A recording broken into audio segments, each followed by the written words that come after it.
From the makers of Relevant Magazine, it's the Relevant Podcast, and we're live.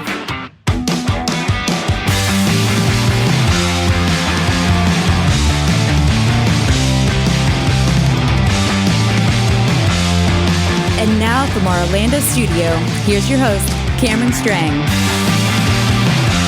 It's Tuesday, February 26, 2019, and it's the Relevant Podcast Live. I'm your host, Cameron Strang, and here with me in our Orlando studios, this is a weird one, Clark Flippo over there. Hey. Chandler. Yes. Ooh, that's a good one. Chandler is out of town. More on that in a moment. Joining us from Loverland, Virginia, Jesse Carey. Hello. And by out of town, I mean the loser of a cage match. 2 men enter the studio. 1 man leaves. Congratulations on your death match, Clark. From Gatorland, Florida, Eddie Big Cat Koffoltz. Yes, praise hands. and all the way from Nashville, Tennessee, author, speaker, podcaster, cowgirl extraordinaire, Annie F. Downs. Good morning, gents. Still eating my breakfast. Welcome to the live show. This is a scary and unique live episode today. Chandler is in Los Angeles. La La Land in the biz. What's he doing there? He's other than getting many tattoos. That's what he's doing there. It's carpe diem. You know what I'm saying? And he actually told me, Cameron, I was at your house, I don't know, about a month ago. Me and Chandler were sitting out back and we were talking about just plans. And he's like, yeah, going out to LA because there's a tattoo artist that's doing like a residency there. And that's like a lot of the intention of the trip. Wait, for real? Yeah. So he's gone today. Him. So you live your life, Chan. No kidding. I currently have 4 screens in front of me, and all of the audio cues you're going to hear today are going to be fired by me. So I have to have 2 hats on all day today, and we're watching the live feed and all the comments that are coming in. So, well, because we have a very special second segment today, and this is what stressed me out for Cameron yesterday. This stressed me out for Cameron because we decided Cameron and I were talking yesterday. And we're like, it'd be really fun to do like a live Ask Me Anything type of situation with the listeners, and we'll take live comments. I'm like, Cameron, I'll get someone in the studio to start pulling them and compiling them and handing them off to you. He's like, no, I got this. I got this. Yeah, I have the entire soundboard in front of me. I have full control of the beat button. I have sound effects. I mean, we can do a lot of things today, so it's going to get off the This is going to go sideways quick. I always wondered when this would just turn into like the Zoo Morning Crew, and it was today's date is February 26th. Right? Hey, Cameron, keep your finger on that beat button for 1 sec, because I need to tell the listeners, if you dare ask me about Classic. the show's over. Pretty good. Unnecessary Jesse, censorship so is one of my love languages. I love it. Thank you. What are you looking? You look beautiful, Jesse. Yeah, Jesse, you Thank you. Nice. Thank you. Well, Eddie, you and Cameron are wearing the same shirt, it appears, and that's very nice as well. Oddly. And That's on Andy, you camera look because lovely as Eddie well. wears that every day. That's on camera. I have lunch plans, and so I wanted to look respectable like Eddie F. Koffoltz. So tell them where you're going. Can you tell where you're going? I have a lunch thing with the lunch with the Orlando Magic front office today. Oh, Really? Just you, or is it like a big lunch they have? It's a small group of inner circle people, and we have to leave our phones at the door because we're going to talk off the record. Very exciting. Cameron, that's so exciting. cool. I love your Orlando Magic life. I love it. like too. you don't have memories. Like you're not able to just walk out and be like, "Here's a thing I just heard." They MIB flash you, right when you walk out. I too have a magic lunch, but it doesn't have to do with basketball. It will be just a magical time today. Pure magic. Hey, follow along on Facebook. We are live, and if you are watching on our Facebook page and you're commenting and stuff, we are watching that throughout the show. We will be interacting with you guys, and like Jesse said, at the end of the show, we are doing a live Ask Me Anything with everybody on Facebook. So Seems insane. that's going to be scary. Also coming up on the show today, we have an awesome guest. DeVon Franklin joins us. He's a filmmaker, Christian. He's going to talk about toxic masculinity, which is Annie's love language. Some of his upcoming projects. Snuck up on me. That was good. Yeah, you're just blowing guacamole out of your nose over there. Some of his. It's just pure avocado. It's not guacamole. It's just He's also going to talk about some of his upcoming projects in Hollywood, and he has a new book out called The Truth About Men, which I gifted to Annie. As well. I need to know. Really? I need to know. There's lots you need to know. I'll be interested to read that book. Actually, that's a fascinating. Are men are a big mystery to you, Eddie? I mean, I am a mystery to myself. So, I don't want to give too much of the interview away, but like, can I, what, you won't hear some of the cutting room floor stuff because I asked about how this book came about, and he was actually, he's a Hollywood guy. He does a lot of interviews all the time. So a couple years ago, he's being interviewed by Marie Shriver for her show. And, anyway, wasn't she on the Today Show? She was on the Today Show, and he was being interviewed. Yeah, and he's on the Today Show. DeVon's on the Today Show relatively frequently. When he has new projects coming about. Anyway, they were off the record talking about. This was right when the Harvey Weinstein book was coming out, and they were talking about it. And the conversation got so compelling. She was like, you should write a book about toxic masculinity because one, you're a Christian, and two, you're someone in Hollywood that probably has a unique perspective on it. So that was sort of the impetus of the book, but it goes in a lot of interesting directions. But that's part of what you'll hear in the interview just a little bit later on. There you go. It's a very exciting show today. That's cool. Little Did you behind like the talking scenes. to him, Jesse? Sorry, I did. This was fun because it was face to face. It was actually a little while back, but the book just came out. It's a February release. So we talked before the book came out, but we sat down together. We probably hung out for about 45 minutes or so, and he's a good guy. I enjoyed it. Yeah. Hey, Doug McGregor on Facebook said that he has the secret about men. They love their ring lights and placing office supplies on percussion instruments. Nice. Very on-brand joke, Doug. Well done. Very visual, inside very baseball. video Inside podcast. And the majority of the comments are people deeply confused about the start time of our live podcast because they said, I thought it was me 10:30.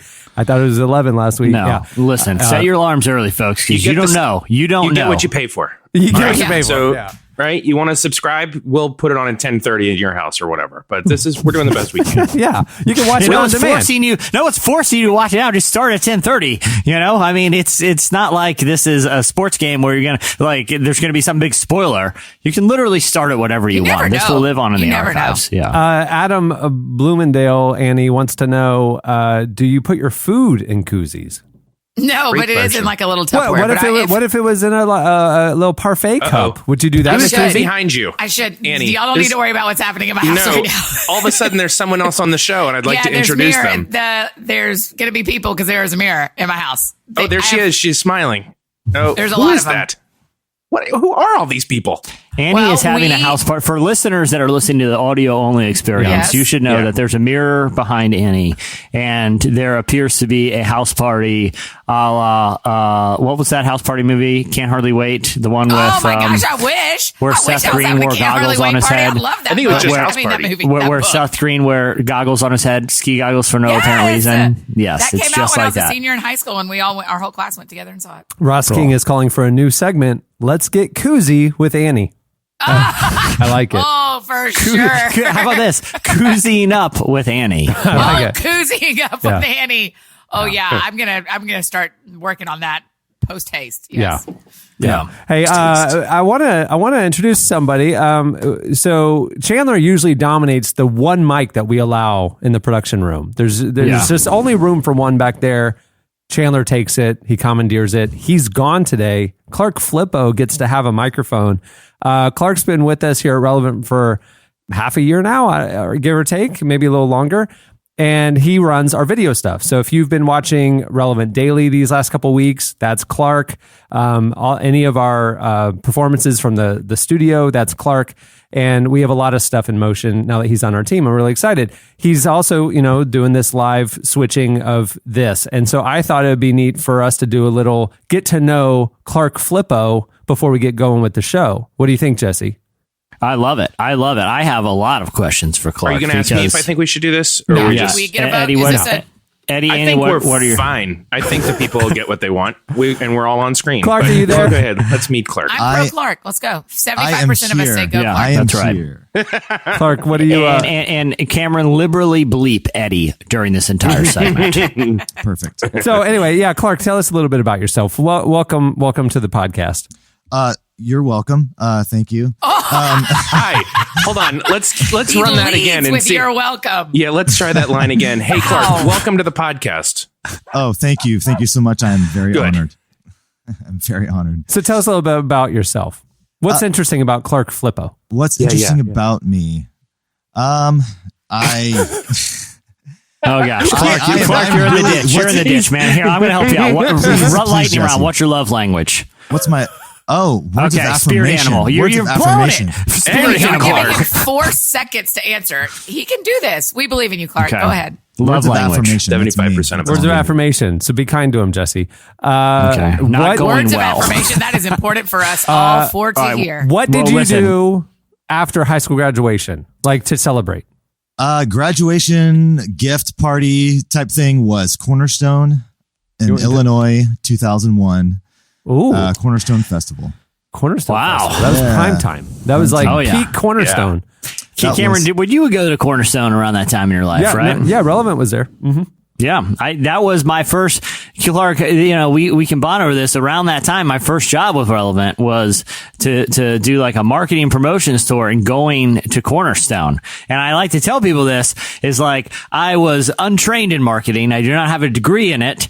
I have never studied it and never even attempted to learn about it. But I was hired to do it. And the guy who's the marketing director at the time, Kyle, I hope you're listening, or I'd love to see you sometime. But Kyle instructed me. This is me right out of college with a journalism degree, undertaking a marketing tour, which was 3 parts marketing, 1 part sales, and then another part van maintenance because you're driving a lot. None of which I had any training in or qualifications for. But he was like, "Hey, listen, it's really important you try to get on stage at these festivals and promote Relevant because Relevant was a relatively young brand." Oh yeah. And I'm like, Kyle, what am I supposed to do? How am I supposed to do that? How am I supposed to get out on stage at a music festival? He's like, I don't know, man. That's up to you. You got to figure it out. So at Cornerstone, this is real talk, Clark. Maybe you were there this year. Switchfoot was headlining. This is peak Switchfoot, people. This is after that Mandy Moore movie when Switchfoot was. You know what I'm talking about? Oh yeah, I remember. Dare you to move? Like that's when that was. Yeah, God, so this was Saturday night at Cornerstone. Okay. Saturday night at Cornerstone. Switchfoot is headlining. I'm like, all right, well, I guess this is the time I go promote Relevant. And so I went to where like the backstage area was and I talked to the people. I was like, listen, I'm supposed to be here to promote something. And they're like, really? And I was like, we don't have you on here. I'm like, trust me. I got there and I had like magazines in my hand and they're like, okay. So I went to the green room and I'm sitting there with Switchfoot as they're preparing to go out and I handed the magazines. I was like, yeah, I got a little promotion. Like it was so loose. And if you act somewhat confident and they literally were like, all right, well, I guess that means you're introducing us. And I was like, yeah, I think so. What? I think so. And I swear to you, Annie, I swear this is true. So we're sitting there backstage and like, I don't know if the Cornerstone people just assumed I was with the band at that point because I'm just casually talking to them. And so they're like, all right, guys, you're coming out. And so I grabbed the mic. I was like, ladies and gentlemen, I want to point your attention to the Relevant magazine booth right over there. I'll see you after the show. And now, and I did the Switchfoot intro. We have not been asked to come back to Cornerstone since then. What'd you say? Did you just say like, here's Switchfoot? I threw a couple magazines into the crowd. Here's a lesson. Magazines don't throw well. They don't frisbee as well. Most of them landed on the security people down front. But all I have to say is, listen, a little smooth talking, a handful of magazines can get you a long way in this world. That's how Clark got his job. That's it was it. a little smooth talking and a handful of magazines. To quote Clark, you're welcome for that story. I love it. Justin Smith says, in the ultimate reveal, Clark once had a visiting high school student fall on him during a college weekend visit. Oh my gosh. The truth is, Clark, we were legally obligated to hire you. It was either that or a sizable settlement. So welcome to the team. We're sorry for the broken ribs. Leanne Jeffrey says, back to the rogue days of Relevant. We wouldn't be here today if there weren't rogue days. That was a very important era. Jesse, that's a shocking story. But now they'd like invite you on stage and it would be a thing. Then it was just like Jesse sneaking in. Annie, are you really shocked by that? Do you not think I could pull that off? I'm not, but I'm just shocked it happened. There's a world where I would hear that story and go, that is an incredible story. That is shocking that someone that is not a person introduced Switchfoot. And then someone says, that's a Jesse Carey story. And I go, oh yeah, of course. Oh yeah. That's the difference. That's the difference. How many people ever in the history of concerts or like those kinds of festivals have you ever known the person that's introducing? You're never clapping for that person. No, it's always 'cause like, it's like hey, a I'm the radio missions, DJ. But listen, I'm the missions director at Doug's United Methodist Church down the road. And like right. one youth group kid with like a Cat in the Hat claps, and then everybody else is like, all right. And then they're like, here's third day. Annie, I stand by my ability. Last summer, me and Cameron were in Las Vegas for NBA Summer League, and we wanted to go see like the live Bill Simmons podcast. Totally sold out because the guest list was insane. It was like David Chang from Ugly Delicious, the acclaimed chef. The GM of the Houston Rockets was one of the guests, and so it was sold out. We're above. I'm like, Cameron, trust me. I walked through a door and walked backstage, and we just sat there backstage right next to David Chang. It was like in a bar in a hotel, one of the big hotels, and it was like a glass wall, and so we could see the kind of back of the stage from the corridor. Like we could see where it was. And Jesse spotted a side door that went right into that area. So the main door had a doorman. It was sold out. There was hundreds of people waiting to get in. They couldn't get in. Jesse just goes, well, there's a door over there. And we could see that's where the guests were popping in and out. And so he just sidles up. He goes, we're going for it. And I'm like, no, I'm not doing this. And he's like, no, we're going. And he just like went in. And I'm looking at him through the glass wall. He was inside standing on the side of the stage. And I'm like, and out in the David hallway. Chang walks next to me, and I'm just standing next to David Chang. I'm out in the hallway, and I'm just like, what in the world? Like, what do I do now? Well, hold on. I have a follow-up question for you, Jesse. But first, Clark, I'm going to ask you a question in a minute. And the question is, do you have family in town? That's the question I'm going to ask you. So prep and answer. Oh, no. Jesse, did you meet David Chang? No, you got to see in those situations. You got to play it cool. You can't act like, oh, I'm such a big fan. You're act like I'm supposed to be here, or else you're going to ask to leave. So I'm out there. Then I decide to go to this little lounge where was near the door, and I'm looking, and there's Frank from American Pickers. He's just hanging out. I'm just like, well, there's Frank. I'm sidling up to Frank now. I figure there's some good stories here. Is there any celebrity, though, that you would lose your chill over? This is exactly what I wanted to ask, because a guy and I had this conversation this weekend about if you saw Bill Simmons in a restaurant, would you walk up and talk to Bill Simmons? Yes. Mark Maron, Bill Simmons. The two of them I would probably I wouldn't try to get a picture or an autograph, but I would just be like, appreciate your work very much. and then walk away awkwardly. I the only time I've ever done that to a non-athlete was I was in a restaurant and I saw the college game day hosts. It was Lee Corso, Kirk Herbstreit, Desmond Howard. They were over there in the corner having dinner, and I walked over and talked to them. I was bold. I have a friend that just to this friend of mine. He's literally a person that is impossible to embarrass. He is unshakable. Is this a story about yourself? No. This is someone who is so beyond what I can do. He does this anytime we're out.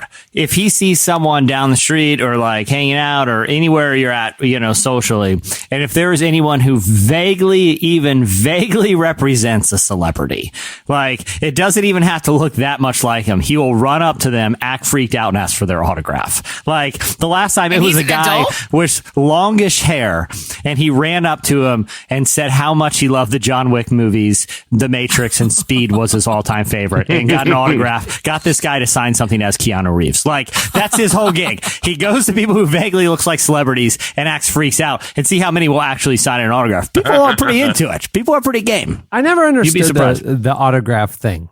Why? I mean, here's a piece of paper with your name on it. Take a picture. I mean, I could see you taking a picture with a person, but I don't get the autograph thing. I think autographs are fading though, right? That was the best you could do with something that was portable and easy back in the day, something to capture the moment. Right. But I feel like everybody now just wants selfies, right? Yeah. I mean, is Annie, anybody... you're on the receiving end of this. Is it what's the ratio selfie to autograph request?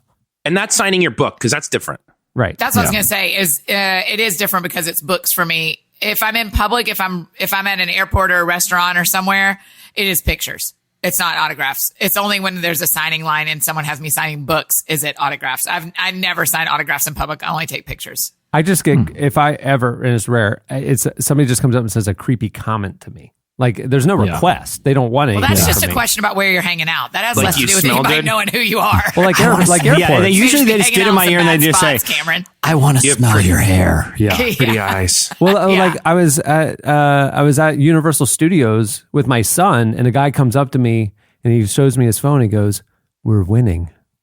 He just goes, "We're winning." And then he was showing me the Magic game. And it was Orlando Magic. Yeah. And he goes, that's nice. That's not weird. That's nice. I thought you'd be there. And then he looks at Cohen and goes, how was Lecrae last night? And I was like, okay. What? Well, I put that stuff on my Instagram stories. And I was like, no, but I always invest because I'm the most. I like where you readjusted the TV in your living room. That was not on my Insta story. Hey, Clark, do you have any family in town? Hey, Eddie. Yes, I do. Are you like married to a person or what? What's the deal? Okay, so I have a great wife and 2 kids, and got some in-laws in town, and everybody's great. You have a mom, a dad, a grandma, a great grandma. Clark has a great wife. Oh, well, okay, good point. Well, what's the deal? You guys married law? Is this a common law marriage thing? I was like, that's so cool. And how old are your kids? My son is 4. His name is Jace, and my daughter is 1, and her name is Isley. And he has a not so great grandma. I'm just kidding. I'm sure she's lovely. She's a wordplay. I'm sure she's lovely. Yeah. All right. Well, moving the show along. It is our Tuesday show. It is time for. Oh, did y'all hear that? Was it low or is it good? That was low. It was We low. didn't hear it. Okay, hold on. I'm doing it one more time. Ready? It's time for. Slices. Yeah, that was good. There we go. Yeah, we A little got it. better? Oh, you want I to do don't it feel again? like we really know Clark, but we can move forward. Here we go. I'm going to do it one more time. It's time for. Slices. All right, there we go. All right, it's pretty good. Okay. All right. What do you have? What do you have, Jesse? Strike 3, Cameron. Strike 3 on the slices. All I know is I had it set at the volume level that I was instructed to, which apparently was too low. Well, Jeremy has told us that it's barely hearable. So sometimes they rate themselves. Immediate feedback. So keep your comments to yourself, Literally, Jeremy, Wes and Bronner- see yourself out of the live video experience. Wes Bronner just please. goes betterish. So there you go. Fine. And someone's listening from Thailand. All right, Jesse, sorry. Okay. I got to stop reading the comments. It's so interesting. So my slice today, it's kind of a couple different news stories, but all the kind of converge on basically like the same idea about how artificial intelligence is where people are starting to grapple with how artificial intelligence may affect our lives from a morality sense, but also a spiritual sense. Ooh, I love this stuff. Okay. Yeah, So me too, Eddie, I'm me going to too. throw a couple of recent news stories, but they all kind of had like a common thing that I wanted to get your guys' feedback on. So, ethicists are now trying to determine whether or not, devices that you have in your home. So, like the home assistants and things that are always Printers. listening. Yeah, exactly. Printers positioned on gym bays around your home. You know, We got it, everyone. let's say your home assistants, your fax machines, your Right. electronic typewriters that are all around your home. But things that are actually like listening to the words you say. Ethicists are determining if this artificial intelligence has some sort of moral obligation to report activity to the police that they overhear in someone's home. So, Oh my God. So like, let's say, okay, so you could see how this would start, right? Where there's no, let's just take a hypothetical scenario where there's no moral call to be made. If you're shouting, get out, the house is on fire, right? Or maybe a gunshot noise. A gunshot or something, Oh. yeah. But what if it overhears an argument that it interprets escalating into violence? Or, what if it hears you, blowing off steam and saying, I'm so mad I could kill that guy? What obligations do these home assistants Pause real have? quick. Hey, Siri, Jesse was just playing. I just wanted to clear it up. Keep going. Hold on, I know how Eddie's going to feel about there this. are police rolling up to my house and a fire truck I mean, right now. think about this. Like, if you say things on the internet, like threatening the president, right? I mean, that's illegal. What if you said something while you're watching the news, that, would be deemed as a threat to the president? I mean, Yes. what if somebody believes in spanking their child and the child says, stop hitting me or something like that? Exactly. So these are the questions that ethicists are wrestling with home assistants on a moral level. But artificial intelligence was also in the news this week, not just for this kind of debate that is going around kind of these ethicist circles, but also because of what's happening at a Buddhist temple in Japan. They have created a robot Like it's very humanoid looking. It's clearly a robot, right? But it has like, it's almost like the movie AI. I think, Clark, we may have clips of like AI and Terminator where they're like, they look human-ish. They're made in human form, but they're actual robots. So they have this robot that will sit up on stage and do the teaching. And the teaching in this case is actually teachings directly from Buddha. And the reason why they are doing it is because oh my goodness, look at the live feed. This is terrifying. Sorry. What? Yeah, this is not from the church. This is from AI and Terminator, but they're very humanoid robots. I told Clark, I said, I want to find video of what's probably going to happen. And so that's so what he's he showing Terminator 2 clips right now. I did think it would be funny to clip Terminator 2 on this conversation. And that's what's happening outside my home right now since I yelled fire. Right. So, but the someone at the temple explained to reporters that if an image of Buddha speaks, teachings of Buddhism will probably be easier to understand. We want people to come see the robot and think about the essence of Buddha. So basically, instead of having a human come and talk secondhand, so the parallel would be like if someone were to, instead of a preacher recounting the Sermon on the Mount, what if you had a robot that was supposed to be like a surrogate for Jesus actually do Jesus's teaching? It's called Disney. Yeah, That's it's all called we the have. Holy Land Experience. They have the fake Jesus reenacting the Jesus stuff. Yeah, I've gone to the Hall of Presidents a million times. Oh, yeah, That's all it is. Yeah. Boy, both of y'all just jumping on Jesse. Jesse, I think this is an interesting thought because I don't think it's that's very the same. interesting. I'm not jumping on Jesse. I think it's really interesting. I just don't understand why anybody would not be okay with this. But I'm obviously missing a perspective. Well, let me ask you this, Eddie. If you went to church this morning and the pastor's like, hey, I have a special guest speaker for you who and it's his sermon is called the Sermon on the Mount, and it's a robot dressed as Jesus, and he would preach the sermon, you would not be a little bit kind of weirded out by that? I'm fine with it as long as that robot serves me communion. and also forgives your sin. And he couldn't even hold on to that. That is upping the level of complexity. Andy, but I'm sure virtual punch in her gut. But I do think like if it's part like the Holy Land experience or the Hall of Presidents are novelty experiences, right? We don't look at those. I mean, some people might, but generally we don't look at those as like sacred spaces, like a church, you know. Disney World. But if you use that kind of logical leap of like, well, I'm using Jesus' exact words, I'm just doing like an animatronic version of him because he's not here anymore. Right. But this isn't that far away from becoming some sort of reality. And it reminded me of a really great Radiolab episode.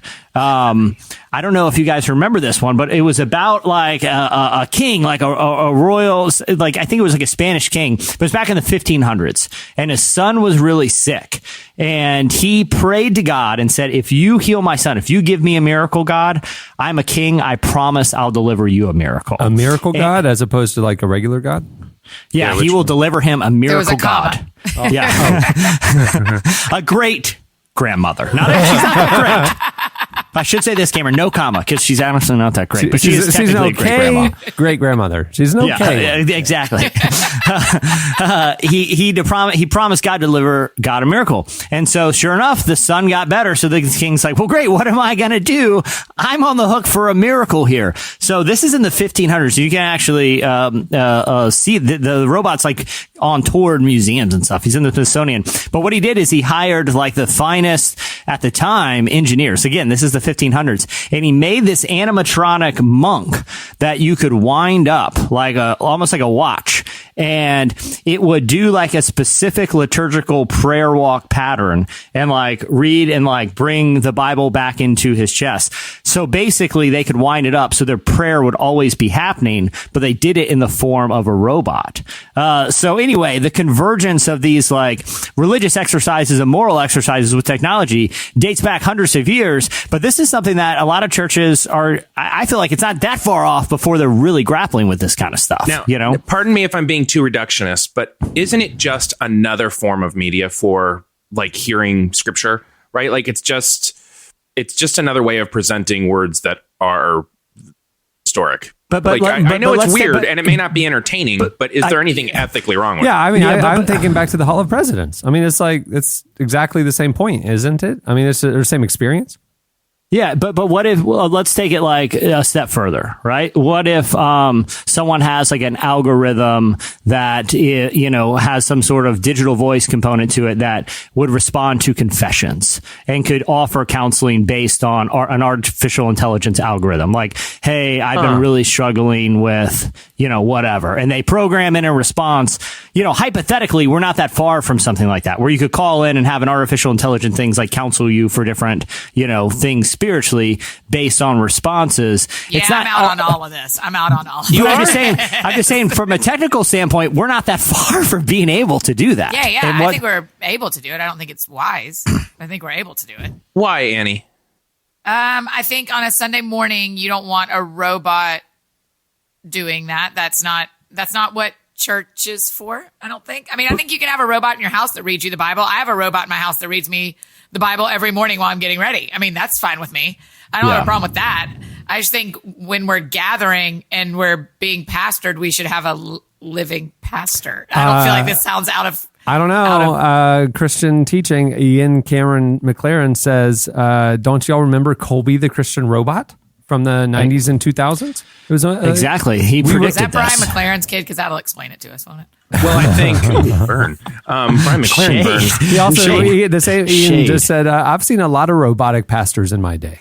That's true. Oh boy. But I do think, Justin Smith and I want to bring a point to the floor. Okay. Like the algorithm is still created by humans. It's not like even if things are learning, the basis of it is still what the human has put into it to learn. It's like, I still feel like you can't remove fully the human element. I don't think it's not creepy. Like it's super weird, right? Like if I walk in and there's a robot confession, like that's or confessional booth. First of all, why am I doing confession? Because I'm not Catholic. But anyway, I'm just saying, like hypothetically. But maybe you could also say, like, what if there's this Surrey equivalent for I could ask a Bible question to, and a robot would come back to me, or some sort of artificial intelligence voice. You probably can't do that with Siri, right? Yeah, you or probably do you want it to can. give you an ethical answer, Jesse? Do you want to say explain the scripture to me? I'm just saying I think at some point the lines get blurred. And I'm not saying either's right or wrong. I'm just saying this is stuff that people are now grappling with seriously because it's becoming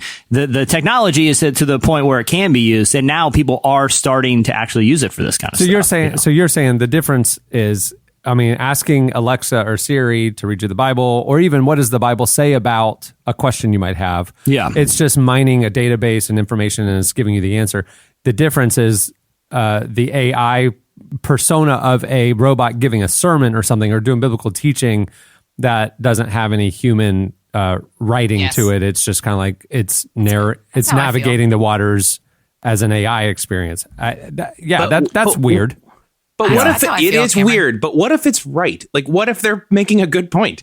Yeah. Like, what if it's like, okay, well, I mean, that thing is still not bigger than like God's sovereignty. So it's like, it's creepy as all get out. But okay. But aren't we saying, like, when we go to church, we're not there to hear the pastor. We're here because that pastor has the Holy Spirit speaking through him, the Holy Spirit illuminating the words and the whatever. A robot can't have the Holy Spirit, right? Right. Yeah. I mean, but again, it's only a matter of time before it will cross some lines for some people. And this is something that I feel like it's probably better for churches to start thinking about what they feel about this instead of just ignoring it until technologically they're going to be forced into making decisions that they may or may not actually, agree with, that they think hard about them. Yeah, so I really think it's time for churches to start posting their stances on robot preachers. That would be the number one church that I pick in my area. What do you believe about the Holy Spirit? What do you believe about robots in the pulpit? Yeah. Okay. First off, the Apostles' Creed. 2, what we think about robots. Now, is the robot armed with cool lasers? Maybe. How do you feel then? I mean, there is a part of it that it's all just data, and we're already like. I used to go to a church when we were in Orlando that and we've talked about this before. The pastor was on a screen. Go to a church. Yeah, but we go, but the pastor was on a screen and it was recorded Thursday, and the pastor says, "Let's pray," and we pray, and so technically he's praying Thursday, and it's Sunday now. How is it different? But is that different than listening to a praise and worship album in your car? I mean, and sharing in the experience. Yeah, because I feel like if metric of success we use is the person listening. Like if the person is still being spoken to, like God can still speak to a person, even though something very computerized and digital is happening in front of them. Right. Maybe there's and y'all, I can already hear what you're going to say back to me, but maybe there's a difference between the technology being the medium for which the teaching passes through and technology being the origin of the communication. I would agree with that. Yeah. Clark, what do you think? That's great. Oh my gosh. You're welcome. You're welcome. I love it. I love it, Clark, that not only when describing your grandmother, but just random thoughts. Great. Great. Great. Heck of a lady. Everything y'all said, that's great. Okay, Clark. That's what my mom says when she's not listening to me. So, okay. I get That's you, great. Clark. Just great. All right. What do you have, Eddie? Robots, no robots, we're fine. Okay, I'm basically just going to read to you. I know slices are usually more of a hard-hitting news item. Oh, yeah. But I'm just going to... Hey, I shouldered that today, Eddie, for you. I'm just going to read to you a Twitter thread that I thought was hilarious. And it actually kind of went viral-ish, but I also feel like... the older I get, the more I feel like I am forgetting words, namely my children's names. So. Cameron, Lord. I beeped him. Sorry. Yeah. He was saying he was forgetting words, so I figured it'd be a funny... How long does that beep go? How long does that beep go? That's literally it. That's you felt the entirety of the censor plate. Because there's nothing funnier to me for some reason. Like they Really used to do it long in ones. Arrested Development, but a Buster. long extended beep. You know, because yeah. whatever your mind is filling in there is far worse and dirtier and raunchier than what they actually said. And then they But would that's why it's bump funny. out of the beep for a second. Yeah, and it's And and that's why I. Yeah, and then Right. So I find dinner. Boop. I feel myself getting older because I keep forgetting. I'll forget names and stuff all the time. Where I'll constantly call my kids each other's names. If I'm like, "Hey girls," if it's like breakfast, I'm like, "Hey girls, it's time for or lunch, dinner." No, it's breakfast. I mean, it's like 100% of the time. Well, this Twitter thread made me feel better. Paul Coxon tweeted, "Hello, my name is Paul. I have a PhD in physics, and thanks to a random brain freeze, forgot the word for photon. So I had to call it a shiny crumb in front of my colleagues."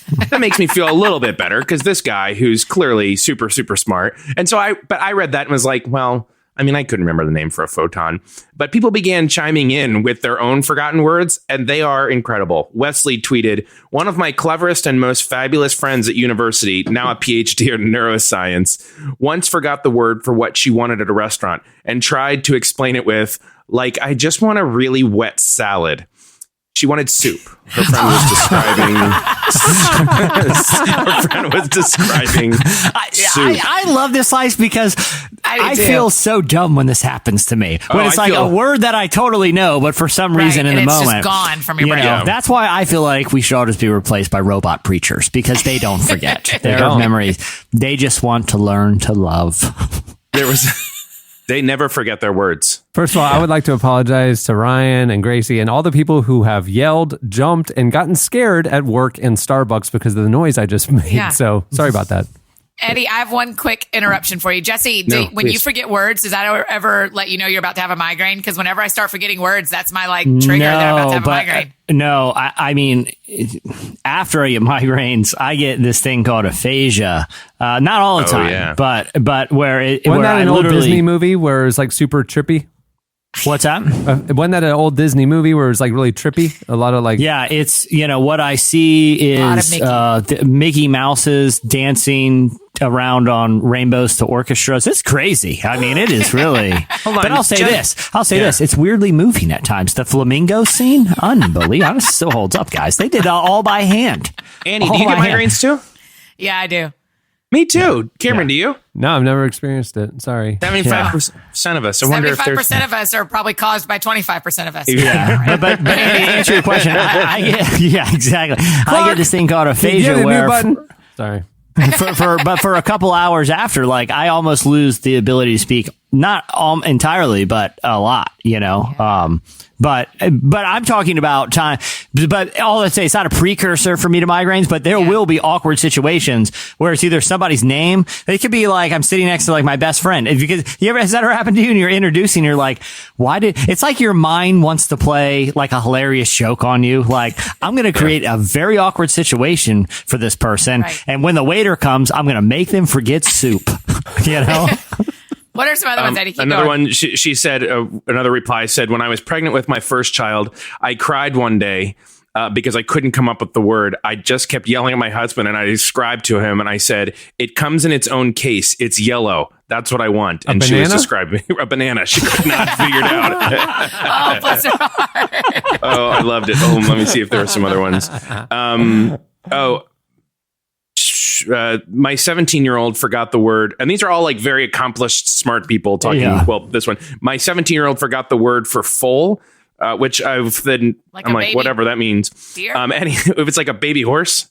Oh, anyhow, because I feel like baby horse is much more clear for 99% of the population. Go with baby horse her 17-year-old just kept insisting that it was a horse puppy, which I thought was really perfect. That's way better. Horse puppy, that's so cute. Yeah, Elizabeth, first class BA, super smart. Random brain freeze and forgot my husband's name when introducing him to the chairman of the board of the company that I worked for. Oh no! Like, can you?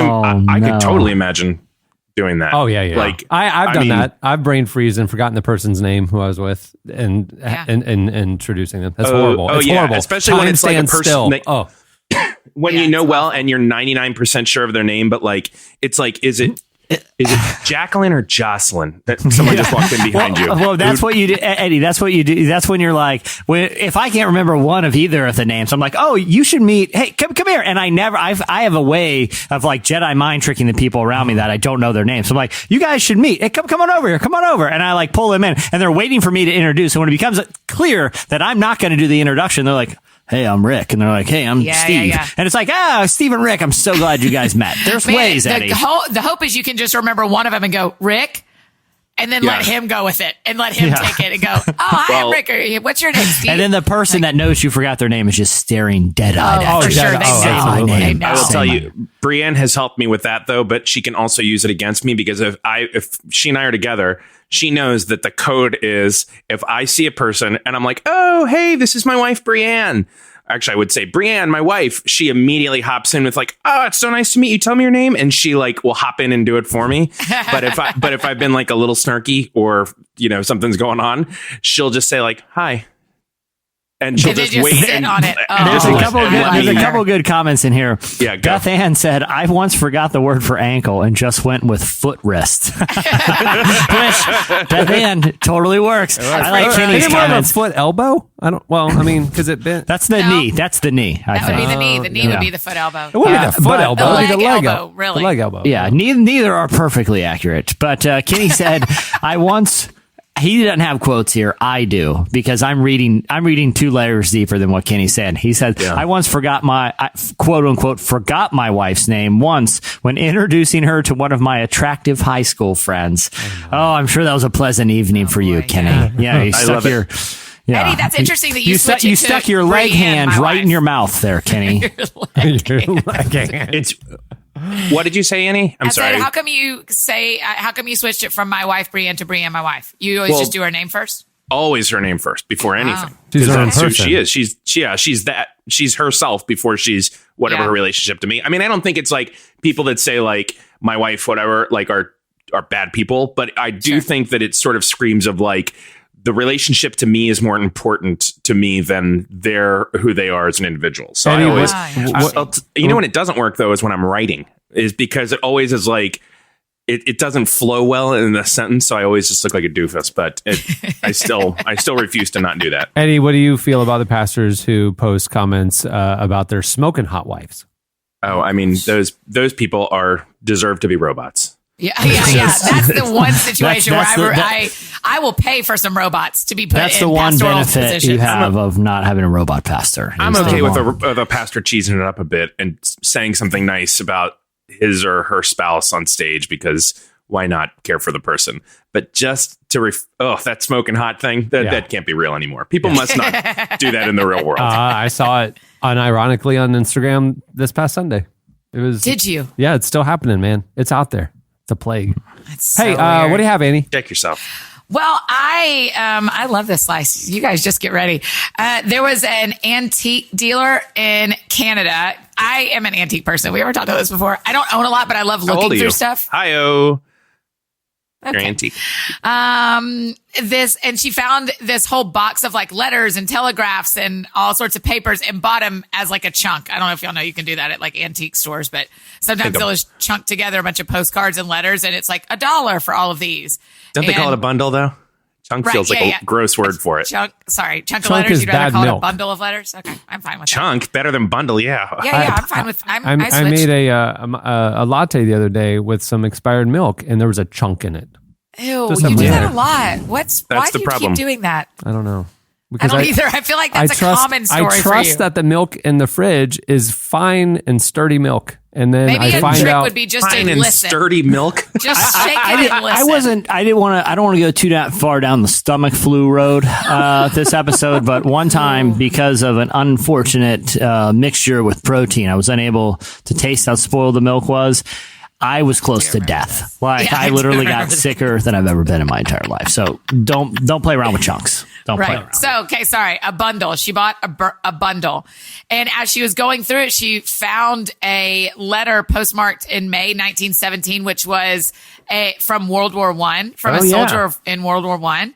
And he was writing to the sister of the man who'd rescued him in battle. Okay. Are you with me? I do. And I just World think War I. I think this is just a really sweet story because he had written the letter because months after he was rescued, he realized that the guy who rescued him had died and no one was going to know the story that he had rescued this man. And so he says, I'm just going to write a letter to his sister. So he writes the whole story and then says, I realized the other day that I heard he was killed. So I wanted to write you. He died a hero with other men. I just thought that was really nice. I know. Do you have the letter? Factories Can you read the letter in World War I soldier voice, please? No. Can't. Dear Eleanor, by the time you read this, I will be gone. I think that's the Civil War. That was the Civil War. Back. You went straight Civil War, Eddie. That was that's Civil War. Who's ever been in a war talks like that in a letter 100% of the time. Yeah. Even if it's like the Afghan, Kuwait Afghan, that's the way their voice sounds in the letter. Yeah, I just thought that was really nice. I thought, man, I don't know. I just like that one. Sorry, there's my slice. I just you don't need to be sorry. I like it. Nice. It gives you hope for every piece of lost mail, or like any piece. It's like, listen, technically we delivered this one. Was it over 100 years late? Yes, but technically it still got to its destination at the end of the day, right? It was just caught up in that old mail chunk. And don't you hate when stuff gets caught in the mail chunk? If they had only, I'm gonna start a rival email service that actually just looks for lost pieces of mail called Mail Chunk. I'm going to sponsor next season of Serial. Our sponsor, Mail Chunk.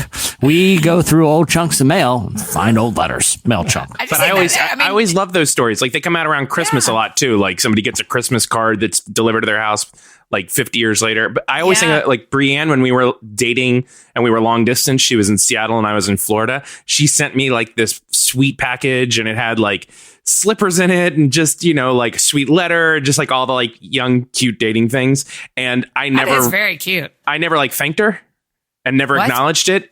And I never got it. So one day she's like, hey, did you ever get that package that I sent you with like the letter? And I was like, no, it just got lost in the mail. But for like a little while, she thought I was just really ungrateful. And so that's so awkward too, to be like, did you get that package I sent you, boyfriend across America? I hope that this couple is like still alive. I know that's probably very unlikely. Well, but they were Civil War heroes. So yeah, I don't think after World War I, he's the wife's like, hey, did you write that guy's sister to tell him thank you for saving your life? He's like, I swear, honey, I wrote the letter. Well, that's weird. That's weird because I just called her and she never get it. Let me guess, it's been lost in the mail. I hope that guy right now is saying, I told you I said it. That's the trailer for the new movie Mail Chunk. Nailed, Sonny. All right, well, that'll do it for Slices. Stay tuned. Up next, DeVon Franklin joins us. We live in a time of global and personal chaos. The world is at war because our souls are at war. Inner peace flows out of your divine intention, and that process begins with you overcoming your most frequent and fierce enemy, yourself. In his new book, The Way of the Warrior, best-selling author and culture thought leader Erwin McManus calls us to pursue peace and intention by which we discover our strength, story, and destiny. Discover the ancient codes and practices based on universal truths from Scripture. The Way of the Warrior by Erwin McManus. Available wherever books are sold.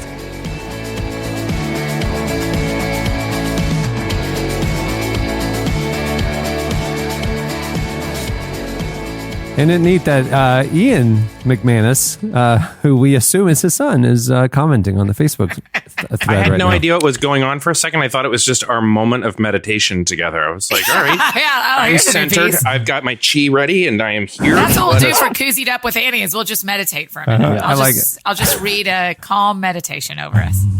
DeVon Franklin is a preacher, a movie producer, and an author whose latest book, The Truth About Men, looks at Annie's dating life. No, that's not true. Looks at toxic masculinity and how a biblical perspective can correct cultural misconceptions. We recently spoke with DeVon about the book and some of his upcoming movie projects. Jesse, you're the one who talked to him, aren't you? Yeah, and like I said, this is a topic that he kind of decided to tackle in the form of a book following what was happening with the Me Too movement. But actually, kind of his first impulse to talk about it was when a family secret was revealed to him, and he decided that this was a topic that wasn't just something that was happening in culture, but it was very personal, and he wanted to tackle it. Here's what he had to say. One of the things that when I really started drilling down on the book and where my heart was coming from, I thought about my father. And my father passed away when I was 9 years old. He died of a heart attack at 36. And in my teenage years, I found out that he had an affair with on my mother, with another woman in my family. And it really, devastated me to find that out. And I started asking, the question. I was saying, hey, can men be faithful? Yeah. To women in my family. I'm like, hey, is this like the thing? Like I was a teenager. I was like, is this a thing? Like, is this what men do? And they were like, 99% of all men cheat. Yeah. I'm like, what? I'm like, no. So that question persisted. And so all of this, played a role into me saying, you know what, I'm going to take it on. Yeah. And what it is, conceptually is that, and even as I began to analyze myself, here's my theory. My theory is that all men have the same struggle, and that struggle is lust. And I call lust the dog, like using a metaphor. Like I use metaphors in most of my books. So lust operates like an untrained dog. Lust is selfish. It wants what it wants, when it wants it, how it wants it. That is lust for women, lust for money, lust for power, lust for greed. That is in all men, and we all struggle with that. But we also have love. I call love the master. Love of self, love of God, love of women, love of family, love of community. I believe that for a man to be successful, he must put love in control of lust every day.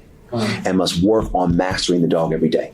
Why do we see all the things that we're seeing in society related to men? I believe it's because most men have given themselves over to lust. So, it started off as a very personal story. And obviously, lust isn't a gender specific thing. But when, we're looking culturally at something like toxic masculinity, I think what he said there is a really interesting observation. Yeah, absolutely. Man, no kidding. And so, from there, I can ask, well, what does it look like to try to tackle that on a day-to-day basis? Even if you're not necessarily a person in power that has the opportunity to take advantage of people like we're seeing so much in culture. But how can just the average person keep that in check? And here's what he had to say. For me, what that looks like is one, acknowledgement. I have a whole chapter, acknowledge. We spend so much time suppressing, denying, running from the fact that there's something in us. So number one, acknowledging, and sometimes just acknowledging, hey, you know what? I'm feeling this thing inside. Like, why is that? Yeah. Just acknowledging it helps master it, because I acknowledge that it's there. If you go to a doctor and they don't acknowledge where the pain is, you can never treat it. So me personally, acknowledging it is important. Number two, when I talk about putting mastering the dog, when I talk about putting love in control of lust, love is sacrificial. Love is like, hey, you know what? I'm going to take my needs, put them to the side. My desire to be a faithful husband is greater than my desire for personal pleasure in the moment from whoever may want to pleasure me. That's what that looks like. And it's like, okay, you know what? I may have an urge. You know what? I'm going to feel the urge, but I'm not going to act on it. Why? Because I want to be the master. I want to be someone who has the power, who has the self-control to not allow their urges to run their life. The conversation also shifted, and this is a really important point that I think is particularly timely, especially what we've seen with like the SBC. You know, Cameron, you and I were talking about the show right before this. You know, the Southern Baptist Convention Executive Committee met recently and just released a statement that, you know, honestly isn't get that much attention. I think we are talking about on Relevant Daily. You know, they have basically asked, you know, they've kind of walked back what President J.D. Greear has proposed. And, you know, J.D. Greear is calling for transparency. He's calling for investigations into these 10 churches that have hired or employed in some way people who've been accused of sexual abuse. And, you know, the executive committee said, no, 7 of those is fine. Just look at these 3. And we say this to Southern Baptists: before you go public with anything, make sure there's an actual criminal conviction. Before you promote any kind of accusation, make sure you let the church know first. Basically, the opposite of embracing transparency. So that's why DeVon's next point, I think, is so important, because what is exposed to light, you know, is what can be corrected. Here's what he said. But there's that saying, you know, what's done in the dark will come to light. That is the scripture. Sorry. That's what I'm looking for. What's done in the dark will come to light. And sometimes only coming into the light is what then produces the desire to change. And my thing is, you know, I know there's, you know, some people are saying, oh, you know, it's a dangerous time for men. I think it's only a dangerous time for men who choose not to do their work. Yeah. Come on. Do the work. If anything, if I'm a man, and I am a man, like if I'm advising other men, I'm saying, yo, to the point you just made, like, don't let your life get to a place where this thing gets so out of control, it finds you out. Yeah. Instead of saying, hey, I need help dealing with this. Let me start doing my work. Yeah. Let me start analyzing, where does this come from? Where does my brokenness come from? Who am I? Who do I have to talk to? How do I not suffer in silence? Like, let me start being open and transparent, because transparency to me leads to transformation. Jesse, one of the favorite things about hearing the unedited interview you did with him in person is you are like a good church congregation. You're like, in it, yeah. Come on, bring it, Devin. I'm high-fiving. What you don't see is I'm high-fiving, fist pumping every good point. Put it there, man. I love it. I love it. Straight up in the air. But you know, interestingly, Jesse got saved at the end of the interview. Exactly. DeVon was like, he wheeled the robot in. He let a robot in who led me to the Lord. I don't know if it counts, because it was the robot that did the center prayers with me, but DeVon was looking very intrigued in the corner about what was transpiring right there. No, but he's a fantastic like Annie, you do a lot of interviews, I know, and Eddie, you as well with New Activists. But for me, those are sometimes my favorite types of interviews, because genuine passion and authenticity about the topics, you know, really translates. And I feel like that's something that's really clear when you're talking to him. Yeah. I wanted to take the opportunity too, because he's produced, he just did a movie. He's doing a couple big movie projects. He just did that one that he produced with Steph Curry. He also has one that we talked about a little bit later in the interview about that we talked about on this podcast, the Flaming Hot Cheeto movie, about a guy who went from a janitor at the Frito-Lay Corporation. This is the Flaming Hot Cheeto guy. Yeah, this is he's the producer of the movie. Brilliant. But what I wanted to ask is, like, you know, this, Chris Pratt had, right before we had talked, actually had come out and talked about how it's a big misconception that Hollywood is anti-Christian, anti-people of faith. As someone who's in the industry and produces movies and has for a long time, I wanted to see what his thoughts are and if he agreed with Chris Pratt on that point. Here's what he said. Where you see resistance, and this is why it's so important for people of faith to be a part of whatever secular environment or profession God has called you to occupy, because there is some resistance in Hollywood because their perception of Christianity sometimes is filtered through what they see in the news. Yeah. And whatever you're seeing in the news or whatever you're seeing politically is never, in my opinion, an authentic representation of faith. Especially these days. Yeah. So, but there are some people that's the only interpretation they know. Yeah. So as a result, they build up resistance to what they think it's about. Yeah. So when, people like myself or people like Chris are in the environment and are in environments where we are authentic and honest about our faith, it works it works against building down their resistance and gives them a different perspective. Oh, well, people of faith aren't what we think. Oh, they're different. Okay, got it. And so I have found that while there is resistance, there still is a tremendous amount of openness. Yeah. In some instances, I have found Hollywood to be more embracing than the church. Yeah, I believe it. I mean, because the church is sometimes very like, oh, you got to be this and this. And if you're not, then we don't really have a place for you. But Hollywood is like, listen, if you're talented, if you're excellent, you can make money. Okay. Yeah. Let's be honest. Like, it's like if you can make people in Hollywood money, you can be almost anything and they will accept you. So I agree with Chris that Hollywood, in my experience, has been very open. I've been very vocal about my faith from day one, and it hasn't shut opportunities. It's opened doors. What you don't see there is not only am I emphatically agreeing with him and encouraging him. I'm sort of like a cut man. Were you waving a hanky? Boxing match? I'm in his corner. What you don't see is he's getting so worked out. I'm rubbing his shoulders while he's talking. From at this point in the interview on, I am giving him a deep tissue shoulder rub. He's getting so fired up. It's great answers. Do you have the ability to track an interview? Is this just not a thing you know how to do? No, I can show you. He was in the room with them. This was an in-person interview, and you're hearing him dude, I had a very makeshift setup. Amen. Yeah, I had a very makeshift setup, and that's what I was going for, Eddie. I was like Mickey in the corner, like, you got him, Rock. You got him, Rock. I was trying to steal his thunder, Eddie. I was encouraging him. I got one more clip because I had to ask about the Flaming Hot Cheeto movie. Can I say, though, to the point that he was making? Yeah. I am glad he said that, though, because I feel like any group or like institution that gets a kind of a bad rap about how they view, like, I hold on, let me try to say this again in a way that's actually good. Don't worry, it's not like it's live. Here we go. Let's do it again. I'm glad he said that about Hollywood, because you get this idea outside of it that, the general Hollywood must be just all hyper liberal or hyper unaccepting of people that are Christian.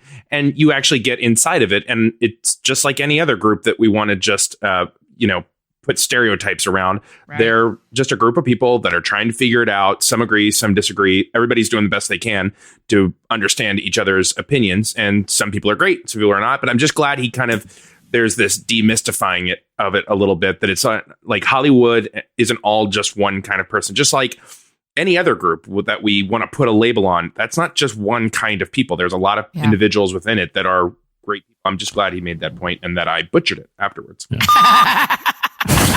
I was not rubbing Eddie's shoulders at that point, and you saw what happened. I was purposely not saying, "Come on, Eddie, bring it." Yep, you're totally right. And look what happened. You got off the rails. Eddie, I'm not saying you record separate tracks when you're giving your guest a back massage. Yeah, Eddie, I'm not saying that the reason he gave such a fantastic interview was because I was encouraging him the whole time. But we saw what happened when you didn't get encouragement. Finally, I had to ask DeVon Franklin about the Flaming Hot Cheetos movie. It's a movie about the inventor of Flaming Hot Cheetos. At first, I thought it was funny when I saw they were making a Flaming Hot Cheetos movie, but then I learned the story. I still think it's funny, to be fair. When I had learned the story, I was like, okay, I'm going to give this movie a shot. Here's what he said about Flaming Hot Cheetos.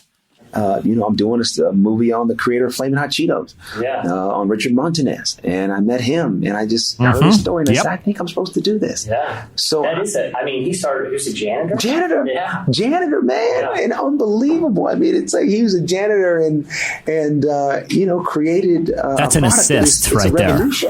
That one's on me. Flaming Hot Cheetos is a cultural revolution. Yeah. And when people really hear the story behind it, I think it'll take the brand to an even higher level, because it'll represent something more than just a pop culture product. I think this movie will help people see that product represents anyone can do anything. Yeah. And that all things are possible to those that believe. Yeah. I'm running around the interview room by this point. It is, Jesse, you got me so pumped up. That's what I'm saying. That's what I'm saying. Everyone was pumped in the room at the time. His publicist was doing push-ups. His manager was shadow boxing in the corner.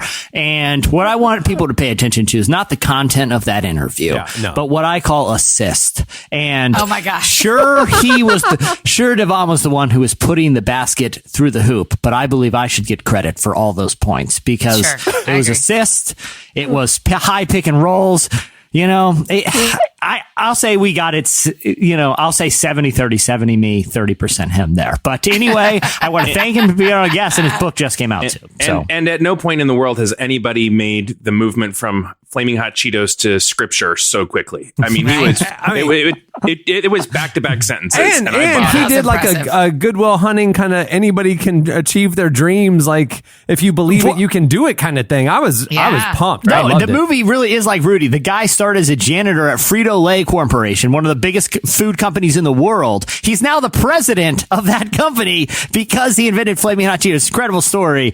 And again, I'm not trying to take thunder from DeVon Franklin, who gave a fantastic interview just now. But here's the thing. If you're a journalism student, if you're, involved in academia and you want to play something to teach students how to really just get those, those heartfelt questions, you're welcome to use that. I will expect some compensation.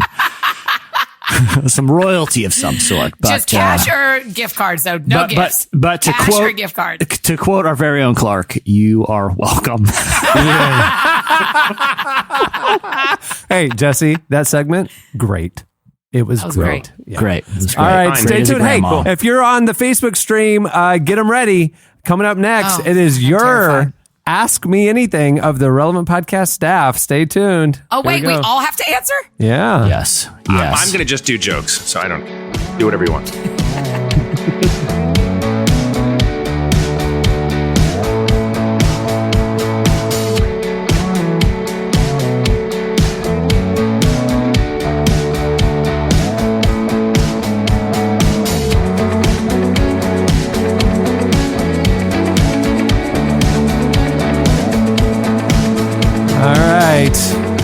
Jesse Brian Hill says he is loving the new interview format, really engaging. It's something that we were talking about. Was he talking about the format or my style of interviewing, where I interrupt the questions with "Yep, come on, bring it, hello, hear you, loud and clear"? You should probably clarify. No, I do. Because I especially Annie, you are particularly engaged in that. I could see you going, "Yep, I can see you nodding." I really like us talking during the interview and hearing it and talking about it. I think that's a super interesting topic. As a leader and a woman, I think that is really interesting. I will probably read his book very soon. And what I was interested to hear your take on this, Annie. I know we want to get to this next segment, but because there are obviously some, not gender politics, but gender identity stuff that goes into, talking about toxic masculinity. But as a woman, did you feel like what he said was accurate and fairly kind of from your perspective, that you kind of agreed with, some of his assertions? Yeah, I mean, I can't really know what it's like to be a dude, right? But I've spent a lot of time. I mean, I talk to y'all more than I talk to my parents every week. So I talk to dudes a lot, And so I do think there's your soundbite from the podcast today, public. Yeah, really. Annie F. Downs. I talk to dudes a lot. How much do most of you talk to your parents? Yeah, do y'all talk to your parents more than you talk to us? No, once a quarter. Yeah. I don't. So. Yeah, Jesse, it's like a quarterly check-in. Christmas morning. When they drop the gifts off on the front door, I give them a hearty wave and say, "Season's greetings," and then I see them. And you call them by their first name. Yeah, Judy, Ron, thanks so much. I have a real thing to say. Yeah, please do. Here's my real thing to say: women need to read books like his book. Not because we need to agree with toxic masculinity, but because we need to know how to partner with good men like y'all in helping everyone walk away from that. And so books like that, I think this is always true. Books about how men can be better, books about how women can be better. It is really helpful for both genders to read them so that we can learn. And so I think that's an important book for women to read as well as men. And I don't even know the guy, so I'm not pushing one of my buddy's books. I don't know the guy at all. I just think I want to read that because I can see it's called toxic masculinity for a reason. There's toxicity to it. And there is a role for me as a woman on this planet to help y'all walk away from that. Yeah. I was shocked with that first clip where he said that story about he was talking to his friend or whatever, and his friend said, "Dude, 99% of men cheat." Oh gosh, that shocked me. I was like, "That is that is not true." Just FYI, that is not true. Yeah, I really hope that's not true. Yeah. Hey, I'm watching the comments right now. You guys are rolling in some good questions. We only have a few minutes, so we're gonna pick a couple of these. This is your Ask the relevant cast anything. Here we go. I'm going to throw a couple to you guys. We do not agree to this. What? Hey, can I actually say something about the interview real quick? Oh, I'm sorry yeah, to like derail it Yeah. while you get your questions together. Sure. I did think that one thing that's been kind of, I'm a slow processor, but echoing through like what he said was, and I haven't read his book at all, so I just heard what was in this interview, but he was definitely like, the way to get out of this, the way to like overcome some of these like addictions and is like a real white knuckle kind of like approach and realize, which I appreciate. But I also hope that in the book, or at least as we're kind of like configuring in our minds what it looks like to actually heal from these things, I hope there's a real sense of like looking into our past and looking into our story, because so much of this, like, it's good because white knuckling is a huge part of it. Like, it's really important to just do the right things and know that your body will follow along. But also, I think a huge part of this, and I'm sure he touches on it, is digging into like, we don't react because we're bad people. We do things that are good, like kind of junky. People cheat because they have been hurt deeply somehow, and that narrative has to be healed. And so I just want people that are listening to be like aware of that. It's like I'm sure there's more to it. And I think that was sort of the implication of starting off with a story about his own father. You know, totally. But I think That's that's a right. totally fair point. That's a Eddie. great point. Yeah, it's good. Yeah. All right, questions. Eddie, you Let's do it. deserved a shoulder rub during that. That was good stuff. I had to redeem Jesse's myself on with his way something. over. Kiki Gibb asks Eddie specifically, what is your skin regimen to keep you looking so young? I love that you asked that. Ring light. A daily face cream that includes a low SPF in the T-zone and a good hand lotion, and then just a general lotion around arms and legs. So great question, Kiki. Hey, can I know that wasn't directed towards me, but here's what I do. I wake up every morning, I get in the car, and I roll the window down, I hold my face out like a dog.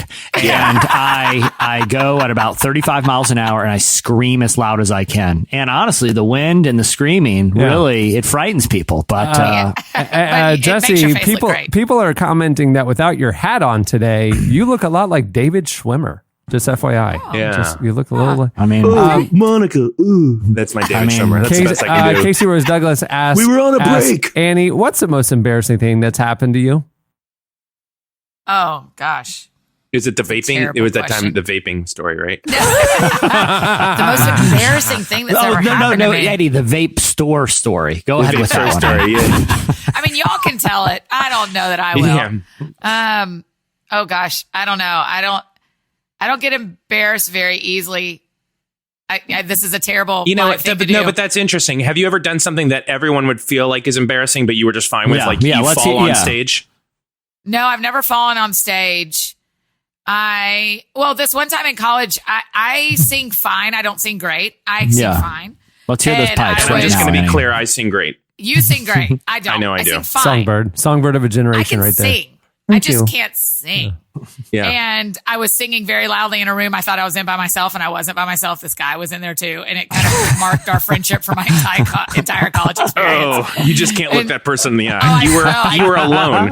What song was it, Annie? For sure I know you remember. What song was it? I don't remember. I think it was. I want to feel the heat with somebody. No, but I would. That's a great song. No, I think it was Delirious, that first album, that Cutting Edge album. Based on that, that's a very Christian answer. Of course I'll tell you what worship song it was. I was just like worshiping and praising I was in the Lord. chapel at my campus ministry. I thought I was the only one in the chapel, and I wasn't. Yeah. And you had your robot worship leader there taking care of business. So it was just me and the robots. And so I thought, no one can hear this. And then Guy was in the back row, and I got up to leave, and I was like, oh, gosh. Oh, that's a great point. He just looked at me and laughed. Player pianos. We've had robot music leaders forever. A player piano, that's been around since like old days. So, and they've been... No. It's literally the exact same thing. Next question. Annie, there are a lot of suggestions for a mug or shirt that says, I talk to a lot of dudes. Hey, I'm fine with all that. You put that in the store and I'll buy one. All right, I'm down. Swag alert. Jesse Hood asks, I'm supposed to come up with a fun Office Olympics game day for our church staff. What do we do? Well, The Office, Go, right? Jesse. Yeah, I mean, Eddie, did you? It sound? I mean, I'm fine going, but did you have something that looked like you were about to say something? Mine won't be as deviant and illegal as yours, but I really think I always want to do the Office, from the Office Olympics. They did it in the Office, and that was that seemed like so much fun. I think it's looked really lame, to be honest with you. I've rewatched that episode several times. I'm going for more of like a Festivus type of thing. Like, I think one time a year, everyone needs to get stuff out of their system with an old fashioned airing of grievances. Like we have, you know how ministries would do the hot seat where some person comes in the middle and everyone says something nice and they pray for them. Do you guys ever do that? No. Like in cell group or something? Oh, Cameron, you ever did that? No. You've At never our done church, No. at our church, we did the hot seat, but people were allowed to ask like anything. And it ended up being not cute. Like someone not cried. Cute. Well, that's what I'm suggesting here, because the problem is people at work get a little too comfortable with each other. You know, you need to heighten some tension. You know, like you look at like the '90s Bulls team. Those guys hated each other. Like once Michael Jordan left, they never spoke to each other. That's what you need. You need to heighten the tension. You need to get them and in. Scottie Pippen like aren't friends. Oh no! They've talked a little bit, but they're not like best friends. This you get a person in the middle. News for me, Jesse. No. You're just dropping Michael it Jordan. so casually, Michael like Jordan would get in everybody fights knows. with his teammates all the Oh my time, gosh. like in practice. I had no idea. But so would Kobe Bryant. Eddie, Nobody are you has seen lotioning him. up during this? What else am I going to do? You're listening. I got lotion to do. Hey, you guys are the one that decided to put me on TV. Okay, here's what you do. Here's I painted my nails. if I don't moisturize every liked- 45 minutes, I get a little scaly. So I liked the audio. I liked the audio only, but now we're on TV, so I got to put on lotion and drink my tea. I'm not. And You're have in a my ring home light. now. Hey, okay, there's let's move on. Then we got Thank a few God. more minutes. Okay. Alex Garza says, "What's your best scar story? Scar, not cigar. What's your best scar story?" Our story. I have one on my forehead right here because when I was in kindergarten, I fell on the playground and there was an arrowhead from like Indian arrowhead that went into my head. An Indian arrowhead? Yeah. Like a actual, yes, it was for some reason it was on the playground and it went into my head. Do you ever get that like weird feeling that someone shot it in the past and it was still moving towards you in that moment? Not until now. No, Like not it had at just all. been like destined for your head. Yeah. Cameron, do you have any good scars? Oh, I have a very embarrassing fourth grade scar stories. Well, let's hear go. it. Let's hear it, please. One of those. I was the kid who would try to finish his work first, and then I would kind of like turn it in and like kind of walk around the room because I was done first, right? Yeah. And I'd go back and sharpen a pencil. And one of my friends was, looking at me, and so I took my two very sharpened pencils and I was going to pretend to like stab the girl in the back row's head with it, and I actually stabbed my own, and I had two pencils sticking out of my skull and had to go to the hospital. And I have 2 dots on my hair. When I get my hair cut, there's 2 dots right there. And then I have a V on my finger because That actually totally also sounds like something Cohen would do, doesn't it? Yeah, it does. Yeah. And I have a V on my finger because I found some bamboo in the woods and I had a machete and I was going to make a fishing pole and I was cutting the shoots and it went and the machete went right into my bone on my finger. But I couldn't tell my parents about it because I wasn't allowed to play with the machete. So I now have a V scar on my finger. So how long until you told them? I never told them. I just wrapped it and I could see the bone. It Every hurt a time lot. you tell a story, I understand you more. I have a really humiliating less. scar. I have a really humiliating scar story. Yeah. I was supposed to inherit. I was actually the rightful heir of this entire kingdom, and because of scar, I had to go live amongst the wildebeests for a few years and eat grubs, and it was Dad joke for real. Yeah. All right. You're so dumb. You guys have any? You should have started bleeping me out. That could have saved that whole thing. Yeah, that's true. So anyway, I was meant to inherit. Beep beep beep. Tim Morsell, this is probably more Eddie and Annie's lane. What's a great creative idea for a Good Friday service? Budget is not a problem. Now, I don't know if he's saying a Good Friday service look at or Jesse's a eyes. Good Friday service. You know what I'm saying? Live animals. Eddie loves the darkness. Go with I him on love this. Good Friday What service. would you do? Truly. I'll hold on. show Are up we for talking Easter. about I'll throw your price Easter is no party. option? Eddie will throw Is your this like Good a Friday. great grandma? Is this like just a Good Friday service? He didn't no. capitalize the G. So No, it's no. like He Good didn't Friday. capitalize the G. He's not No. a master. Annie, I have no idea how to make a Good Friday service, but I will tell you, no joke, during my pastoring years, I pastored, they asked me to do every Good Friday service because I would lean into it and I never let off the gas. And That's I right. mean, never even came close. I was just, we're going to make this as sad and macabre as we can. And I would just I leave believe and I'm that. like, well, finally a service I liked. We didn't have to clap. We didn't have to jump up and down and sing the silly You and I would be the songs. best pair on Easter weekend. You could do the Good Friday, I'll do Easter, and everybody will have a great time. As people were entering, the lights go down, and a single spotlight shines down on stage, and Eddie is head bowed at a stool, and all he hears, "Mary, did you know that your baby..." I'm going to need it real quiet in here, everyone. Please find your seats. That your baby... Hush! Hush! The animals will wait.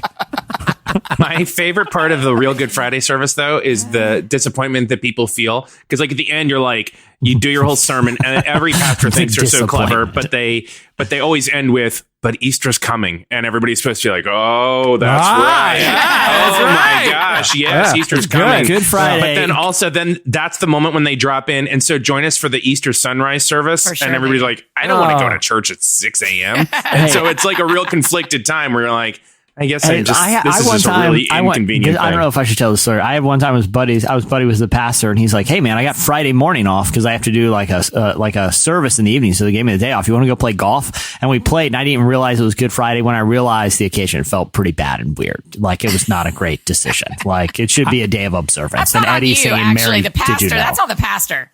Yeah. Ash Wednesday. I went to when I was a kid, my parents always did the sunrise service on Easter, and we went to one at SeaWorld. Did you ever go to that, Eddie?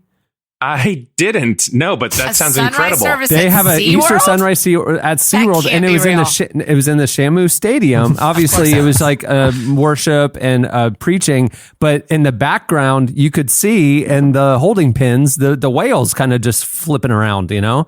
But yeah, it was in the stadium because it was like a big stadium. Yeah. Yeah. Wow. And at the climax, they took God's most majestic and intelligent and social beast and made them dance to jock jams. I was about to say, were they it was involved? Just No. Did it involve the shark? I mean, the whales the at whales? all? No.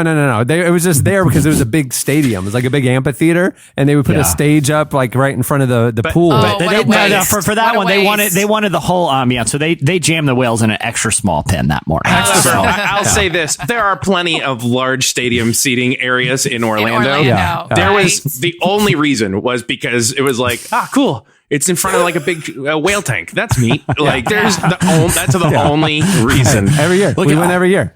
So that's Easter to me, is you get up in the dark and you go sit in a whale stadium. SeaWorld. Oh man, every year I try to do the midnight Christmas Eve. Never do it. I'm like, no, I'd rather just go to bed. Or the sunrise Christmas or Easter. I'm like, you know what? I'll just take a valuable 9:30 a.m. spot from someone else because that's when it's convenient for me.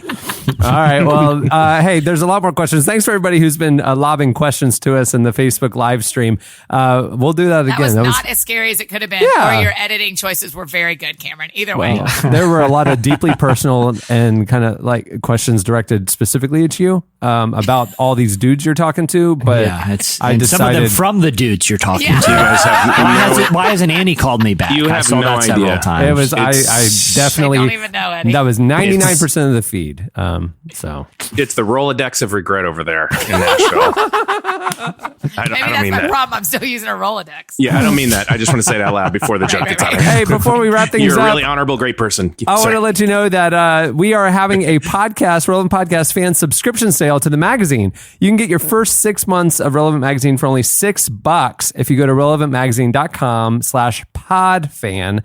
Plus, if you subscribe this week, you'll get a bonus issue, the Tori Kelly issue, which I actually have right here. We will send that to you, as well as you'll get the next one in a couple weeks. Also, hey, we debuted it last week. We told you about it. Every day we're doing Relevant Daily now. It's the stories you need to know today at the intersection of faith and culture. It's about 10 minutes long. You can watch Relevant Daily on Facebook or YouTube, or you can subscribe to the audio podcast wherever you listen to podcasts. Just search for Relevant Daily. We're having a lot of fun with it. Tyler Huckabee is doing a great job. Don't you think, Jesse? He's been mostly adequate, and He'll do in a pinch. Hey, also, He knows how to use a computer. You know, our sponsors make this show possible, and we're doing our best to partner with brands and products that we actually enjoy and you enjoy too. And we're looking to keep things fresh, and we'd love to hear from you. Head over to relevantmagazine.com/podsurvey to take a quick 2-minute survey that'll help us kind of make sure that the people we're partnering with here on the show are people you want to hear from. So there you go. Relevantmagazine.com/podsurvey, and also PodFan We don't like the whole cast word. We just like pod. There's no need for cast. Yeah, drop just in the the pod. cast. Just pod. Just the pod. No. Hey, many thanks to DeVon Franklin for joining us on the show. You follow him on Twitter at DeVon Franklin. Make sure to check out his new book, The Truth About Men. And if you're on Amazon, you could send one through the gift list to Annie. No need. I'm going to buy it myself. Oh, okay. But you can't. You're welcome to send me gifts via Amazon. The Truth About Men. She loves them. There you go. Well, on that note, we'll wrap things up. I'm Cameron Strang. I'm Jesse Carey. I'm Eddie Koffoltz. I talk to dudes a lot. Yes, that is true. That is true. Sorry about that bad fade. I did pretty good, though. We'll see you guys It wasn't that great. on Friday. Anything left? Anything else Fairly you need to say? adequate. That's great. There you go. We'll see you guys on Friday. You're welcome, Clark. Thanks for tuning in. Right.